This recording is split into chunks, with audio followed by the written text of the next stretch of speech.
এবারে সংগ্রাম আমাদের মুক্তির সংগ্রাম, এবারে সংগ্রাম স্বাধীনতার সংগ্রাম।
স্বাধীন বাংলার প্রথম ভিডিওতে স্বাগত।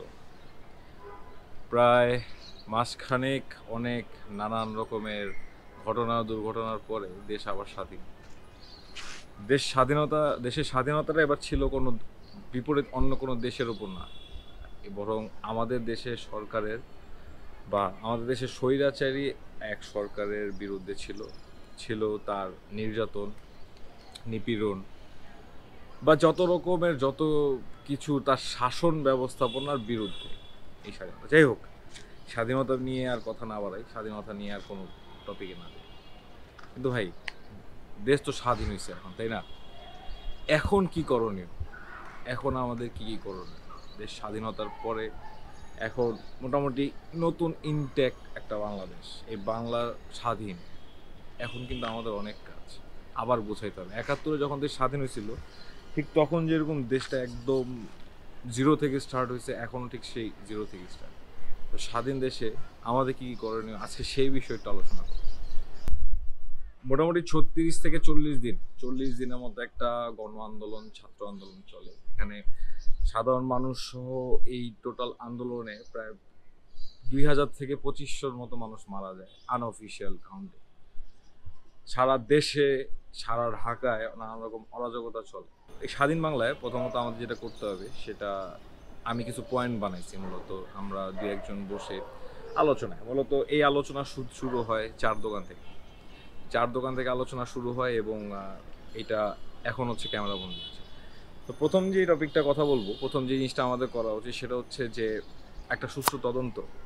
এই যে হতাহতের পিছে, এই দুর্ঘটনা আহতের পিছে কারা জড়িতদের আইডেন্টিফিকেশন, প্রপার আইডেন্টিফিকেশনের মাধ্যমে হয়তোবা তাদেরকে আমরা হয়তো কোনো বিচার হবে না বা কোনো মামলা হবে না, কিন্তু অ্যাটলিস্ট তাদের চেহারাটা আমরা সবার সামনে তুলে ধরতে পারবো, যার ফলে যেটা হবে পাবলিক বা বাংলাদেশের সকল মানুষ, সর্বস্তরের মানুষ জানতে পারবে যে এই আন্দোলনে কারা প্রত্যক্ষভাবে এবং সশরীরে হোক, কোনো আদেশ অর্ডারের মাধ্যমে হোক, কারা জড়িত, কাদের নেতৃত্বে এই আন্দোলনগুলো হয়েছে, কারা জড়িত করলে মোটামুটি একদিক থেকে যারা আমাদের এগেনস্টে ছিল, যারা আমাদের উপর হামলা চালাইছে, এই একটা মাস হামলা চলছে, তাদেরকে আইডেন্টিফিকেশন এবং যারা হামলার শিকার হয়েছে তাদেরকে হচ্ছে মোটিভেশন করা বা তাদের পাশে দাঁড়ানো।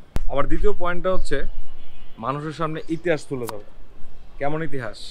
যে গত 15 বছরের পরাধীনতা কেমন ছিল, গত 15 বছরের পরাধীনতা আমরা কেমন ছিলাম, এবং তার আগের স্বাধীনতার পরবর্তী সময় থেকে আমাদের টোটাল সমগ্র ইতিহাসটাকে আমাদের পূর্ববর্তী জেনারেশনের সামনে তুলে ধরা, যে কোনটা ঠিক, কোনটা ব্যাঠিক, কোনটা ভালো হওয়া উচিত ছিল, আরও ভালো হওয়া উচিত ছিল, এবং কোনটা ভুলভাবে আসছে, উপস্থাপিত হয়েছে।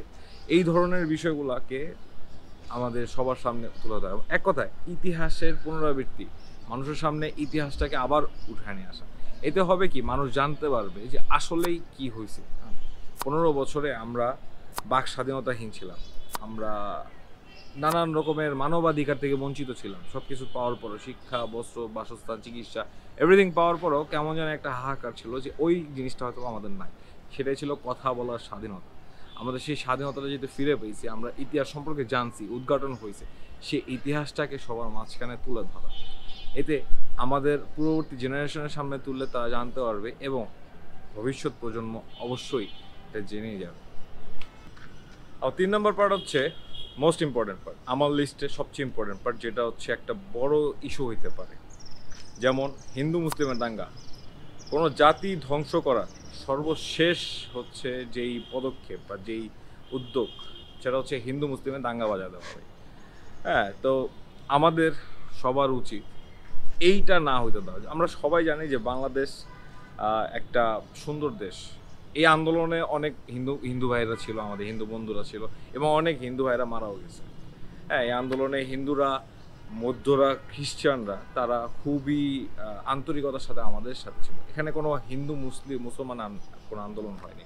এই আন্দোলনটা ছিল একবারে ঐক্যবদ্ধ, একটা বৈষম্যের বিরুদ্ধে, একটা বৈষম্য বিরোধী আন্দোলন, একটা স্বৈরাচারী সরকার বিরোধী আন্দোলন। যে প্রত্যেকটা এলাকার আমাদের উচিত, আমরা আমাদের জেনারেশনে যারা আছি, প্রত্যেকটা এলাকার যত রকমের উপাসনালয় আছে, মসজিদ, মন্দির, গির্জা, প্যাগোডা, যে আছে যে এলাকায়, আমাদের উচিত সম্মিলিতভাবে সেগুলো রক্ষা করা। আমাদের সেগুলো রক্ষা করতে হবে। হিন্দু মুসলিমরা যা অলরেডি দেশের অনেক জায়গায় হয়ে গেছে, একটা জাতি ধ্বংস করার সর্বশেষ পন্থা হচ্ছে, সর্বশেষ এবং সর্বনিকৃষ্ট পন্থা হচ্ছে এই হিন্দু মুসলিম দাঙ্গা, যেটা আমাদের দেশের অলরেডি বিভিন্ন নিউজ আপে দেখতে পাচ্ছেন, অলরেডি বেশ কিছু জায়গায়, ঢাকার বাইরে, বাংলাদেশের বেশ কিছু জায়গায় হয়ে আসতেছে। তবে এখানেও কিছু পার্থক্য আছে। হ্যাঁ, এটাকে একভাবে প্রচার করা হচ্ছে, আরেকভাবে হচ্ছে অ্যাকচুয়ালি হচ্ছে একটা, প্রচারিত হচ্ছে আরেকটা। তো আমাদের উচিত এইগুলোর এগেনস্টে দাঁড়ানো। ব্যক্তিরা সবসময় সুযোগ খোঁজে এরকম একটা প্যাচ ঢোকায় দেওয়া। সত্যি কথা, একদল মানুষ সব সময় সুযোগ সন্ধানে থাকে যে এই হিন্দু মুসলিম দাঙ্গাটা যেহেতু সর্বশেষ পন্থা, সেহেতু আমাদের তারা সবসময় সুযোগ খোঁজে যে এই দাঙ্গাটা কখন বাজানো যায়, কখন বাজায় দেওয়া যায়। এতে তারা বোঝাইতে চায় যে আমাদের সাবেক প্রধানমন্ত্রী, তিনি সংখ্যালঘু এবং হিন্দুদের পক্ষে ছিলেন, তাদেরকে খুব বেশি প্রোটেক্ট করতেন, অনেক প্রোটেক্ট করতেন, এবং তারা এইটার একটা বৈষম্য আনতে চায় যে দেখেন আপনারা, সেই সরকারের আমলে, সেই স্বৈরাচারী সরকারের আমলে এরা অনেক সুখী ছিল, ওরা শান্তি সেফলি ছিল, এই সময় তারা সেফলি না। এই বিষয়গুলো বোঝানোর কারণে এরা এই দাঙ্গাটা লাগায়। এবং এসব ক্ষেত্রে মিডিয়ার কিছু অপপ্রচার আছে। কিছু উদাহরণ দিই, একটা। আমি বেশি ইনফরমেশন নেওয়ার সুযোগ পাইনি, আর আমি কোনো ইনফরমেটিভ ভিডিও বানাইনি। তাও মনে হয়েছে যে এই বিষয়গুলোতে বলা উচিত। যেমন কিছু মিডিয়ার অপপ্রচার আপনাদেরকে দেখে। 5 তারিখে চিটাগাংয়ের একটা শোরুমে লুটপাট হয়েছে। সেই শোরুমের লুটপাটটাকে প্রচার করা হয়েছে যে হিন্দু দোকানে হামলা হয়েছে। কিন্তু ভাই, আপনি যদি দেখেন, তাহলে সেটা হচ্ছে একটা ইয়োলো শোরুমটার নাম হচ্ছে ইয়োলো। তো এখন ইয়োলোর মালিককে ভালোভাবে জানেন, সালমান এফ রহমান। সে তো অবশ্যই হিন্দু না। তো এই ধরনের আরও কিছু উদাহরণ আছে। যেমন নড়াইলে মাশরাফির বাড়ি পুরায় দেওয়া হয়েছে, সেটাকে মিডিয়া প্রচার করছে যে আমাদের ক্রিকেটার লিটন দাসের বাড়ি। দুজনে ক্রিকেটার, কিন্তু বাড়ি পুড়ছে হচ্ছে মাশরাফির, যে একজন সংসদ সদস্য ছিল। নড়াইলে 2বার সে পাস করছে ভোটে, কিন্তু হচ্ছে ওনার যেই বাড়িটা, সেটাকে তুলে ধরা হয়েছে যে লিটন দাসের বাড়ি। এরপর মৌলভীবাজারের একটা ঘটনা বলি। সেটা হচ্ছে যে মৌলভীবাজার একটা পুকুরে অনেকজন বিক্ষুব্ধ জনতা একটা পুকুরের মধ্যে একজনকে ইট নিক্ষেপ করতেছে। এইটাকে অপপ্রচার করা হয়েছে যে এক হিন্দু ফ্যামিলির উপর আক্রমণ করে তাকে জানে মেরে ফেলা হচ্ছে, এই টাইপের একটা নিউজ করা হয়েছে। কিন্তু সত্য হচ্ছে যেই ব্যক্তিকে পুকুরের মধ্যে ইট নিক্ষেপ করা হচ্ছে উনি হচ্ছেন মৌলভীবাজারের ওই জায়গার মেয়র এবং সংসদ সদস্য, সাবেক সংসদ সদস্য। এরপর আরেকটা মজার বিষয় যেটা আন্দোলনের সময় ভাইরাল হয়েছিল কিন্তু যেটাকে অপপ্রচার করা হয়েছে, আমাদের জগন্নাথ ইউনিভার্সিটির এক মেয়ে, সে হচ্ছে আন্দোলনের সপক্ষে থাকার জন্য তার একটা প্রোটেস্টের ধরন ছিল মুখ বেঁধে হাতটা বেঁধে এক কর্নারে পড়ে থাকা, মানে বাক স্বাধীনতাহীন জীবনযাপনের একটা চিত্র সে তুলে ধরছে। কিন্তু তার এইটাকে বলা হয়েছে যে একজন হিন্দু নারীকে অত্যাচার করা হচ্ছে। আচ্ছা ভাই, পুরোটা আন্দোলনে এই যে 2500 মানুষ বা প্রায় 2500 মানুষ মারা গেছে, এর মধ্যে হিন্দুরাও ছিল। মিডিয়া সত্যকে অনেক সময় প্রকাশ করে, আবার সত্যকে আড়াল রেখে তাদের ব্যক্তি স্বার্থে, তাদের নিজস্ব স্বার্থের জন্য তারা উল্টাপাল্টা নিউজও প্রচার করে। ভাই আমরা এইসব বিষয় সাইড করে রেখে আমরা জানি আমরা যথেষ্ট আপডেটেড একটা জেনারেশন। আমরা যদি এখন চাই, আমরা এগুলো বিশ্বাস করা যাবে না ভাই। 100% সত্যতা ছাড়া আপনি কোনো নিউজ প্রকাশ করতে পারবেন না, কোনো পোস্ট শেয়ার করতে পারবেন না। এটা করলে হবে কি, আপনার ফ্রেন্ড লিস্টের একটা গোত্র, একটা জাতি তারা বিভ্রান্তির শিকার হবে। তাই অনুরোধ, প্লিজ 100% শিওর ছাড়া। হ্যাঁ, আমি মানতেছি না, আমি বলতেছি না যে কোথাও হামলা হয়নি, হয়েছে, অবশ্যই হয়েছে, বাট আমাদের সবার উচিত প্রতিরোধ করা। যেমন ঢাকেশ্বরী মন্দির যদি দেখেন, সেখানে বাইরে অলরেডি মৌলবীরা তারা হচ্ছে প্রোটেস্টে আছে এবং হচ্ছে তারা ওটাকে রক্ষার্থে নানান রকম উদ্যোগ নিচ্ছে, তারা রাত জাগতেছে ওটার পাশে। ইভেনচুয়ালি আমাদের পুরান ঢাকার দিকেও বেশ কিছু মন্দিরের বাইরে হচ্ছে আমাদের ছেলেপেলেরা রাত জেগে জেগে প্রোটেস্ট করতেছে, মানে তারা হচ্ছে পাহারা দিচ্ছে। তো সবাই একসাথে হইতে হবে এবং ইউনিটিটা যে আমাদেরকে বিভ্রান্ত করার চেষ্টা করতেছে সেটা বুঝতে হবে। সুতরাং আপনার ব্যক্তিগত প্রোফাইলে এই ধরনের পোস্টগুলো করা থেকে বিরত থাকুন যে আপনাকে ওই হিন্দুদের ওপর আক্রমণ হচ্ছে। ভাই শিওর হন এবং পারলে এগুলোর অ্যাকচুয়াল কাহিনীটা সহ আপনি লাগান যে কারা হচ্ছে একটা বিশিষ্ট সংখ্যা, একটা বিশিষ্ট জাতি, একটা বিশিষ্ট ব্যক্তিবর্গরা এই কাজগুলো করতেছে, তাদেরকে চিহ্নিত করে করে আপনারা পোস্টগুলো শেয়ার করেন। তাছাড়া ভাই দাঙ্গা বাড়বে, দাঙ্গা কমবে। সুতরাং আমাদের উচিত এই পাড়া মহল্লা সবাই একত্রিত হয়ে এদের বিরুদ্ধে কথা বলা এবং যারা আক্রমণের শিকার হচ্ছে বা শিকার হতে পারে এই শঙ্কায় আছে তাদের পাশে গিয়ে দাঁড়ানো। আমার লিস্টের 4 নাম্বার এবং লাস্ট পয়েন্ট, আমার লিস্টের 4 নাম্বার এবং last but not the least point হচ্ছে অর্থনীতিকে আবারও চাঙ্গা করতে হবে। অর্থাৎ এই যে আমাদের এতগুলা দিন গেছে, এতগুলা দিন প্রায় একটা মাসের মতো সময় গেছে, এই সময়গুলোতে আমাদের দেশের অর্থনৈতিক অবস্থা খুবই খারাপ গেছে। অর্থনৈতিক বাজার বলেন বা আমাদের আর্থিক অবস্থা, দেশের আর্থিক অবস্থা কিন্তু অতটা ভালো ছিল না। যে কারণে আমাদের উচিত যে এখন সব কিছু যেহেতু একটা সমাধানে চলে আসছে, আমাদের অর্থনৈতিক বাজারটাকে চাঙ্গা করতে হবে। আমাদের রিজার্ভ মোটামুটি খালি এবং একটা মাসের নানান রকমের দুর্ঘটনার কারণে এই দুর্ঘটনাগুলোর কারণে দেখা গেছে যে অনেক ক্ষয়ক্ষতি হয়েছে, যে কারণে সামনের দিনগুলোতে আরও বেশি খরচ বেড়ে যাবে। তাছাড়া নানান রকমের এক্সপেন্স প্রতিনিয়ত দেশে থাকে। তো এবার এই জন্যই বললাম যে আমার পয়েন্টের last but not the least. এছাড়া আরও কিছু পয়েন্ট থাকতে পারে যেগুলো আমি এই মুহূর্তে নোট করিনি বা আমি নোট করিনি। তো অর্থনৈতিক অবস্থাটা কীভাবে চাঙ্গা করা যায় সেক্ষেত্রে আমি আবার 3-4টা পয়েন্ট বের করছি। কাছে প্রথম যে পয়েন্টটা হচ্ছে সেটা হচ্ছে যে রেমিটেন্সটাকে নাম্বার 1-এ রাখার কারণ হচ্ছে যে এই আন্দোলনে সারা দিয়ে আমাদের প্রবাসী যারা ভাই বোনেরা ছিল বা আছে, যারা প্রবাসে থাকে, তারা হচ্ছে রেমিটেন্স পাঠানো বন্ধ করে দিয়েছিল এবং এখনও যে খুব সুন্দর মতো রেমিটেন্স আসতেছে তা কিন্তু নয়। তো তাদেরকে আবার উৎসাহ করতে হবে রেমিটেন্স পাঠানোর জন্য, বারবার বলতে হবে যেন তারা রেমিটেন্স পাঠায়। এতে করে অর্থনৈতিক চাকা সচল হবে। এটা অর্থনৈতিক চাকা সচল হওয়ার আরেকটা মাধ্যম। আমাদের ফরেন কারেন্সি ঢুকবে, দেশের বাজারে ফরেন কারেন্সি অনেক চাহিদা এই সময়। দ্বিতীয় যে পয়েন্টটা আমি ফাইন্ড আউট করছি সেটা হচ্ছে ট্যুরিজম।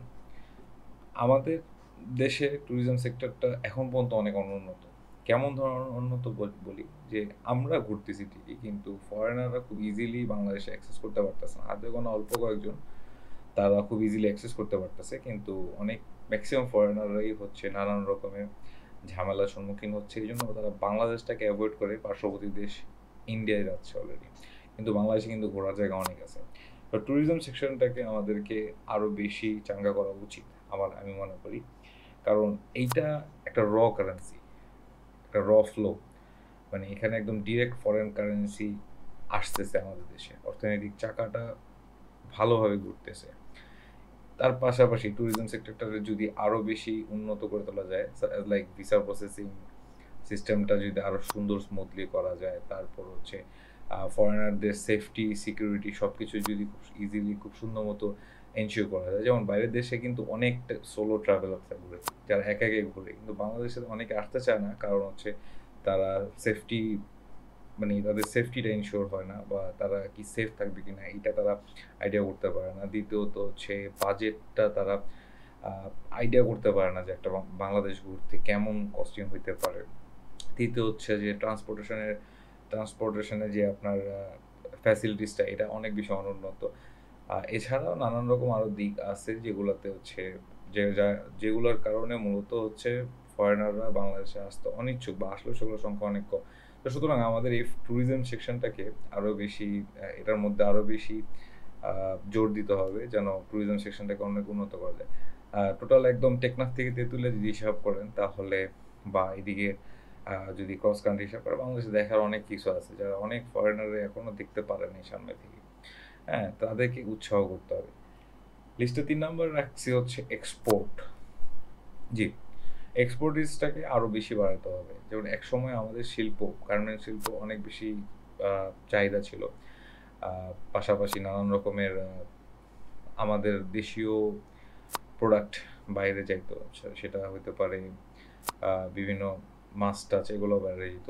তো যেটাই হোক যেই হোক, এটার মধ্যে ইনভেস্ট করতে হবে এক্সপোর্টেশনের হচ্ছে এটাও একদম কারেন্সি।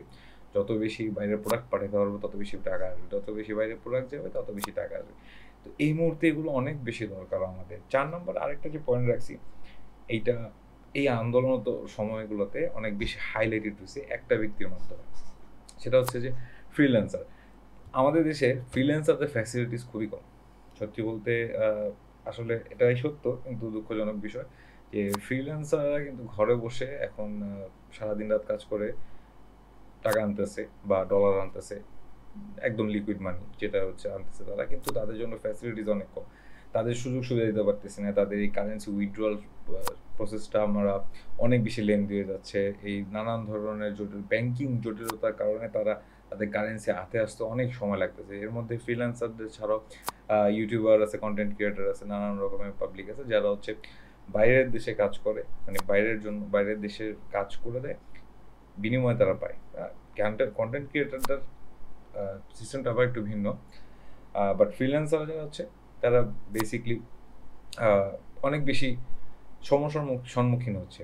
এই ফ্রিল্যান্সার আন্দোলনে কীভাবে আসছে, যে আমাদের উত্তরের একটা কাহিনী, মুগ্ধ, তার ব্যাপারে সে যে একজন ফ্রিল্যান্সার ছিল তা তো কেউ জানতো না, এবং ইভেন সে একজন ভালো ফ্রিল্যান্সার ছিল।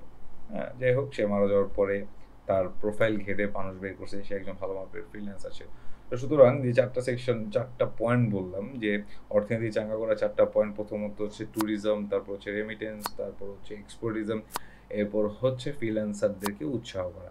এই 4টার দিকে মোটামুটি একটু জোরদার করলে অর্থনৈতিক অবস্থাটা আবারও চাঙ্গা হবে, অর্থনৈতিক চাকাটা আবার সচল হবে।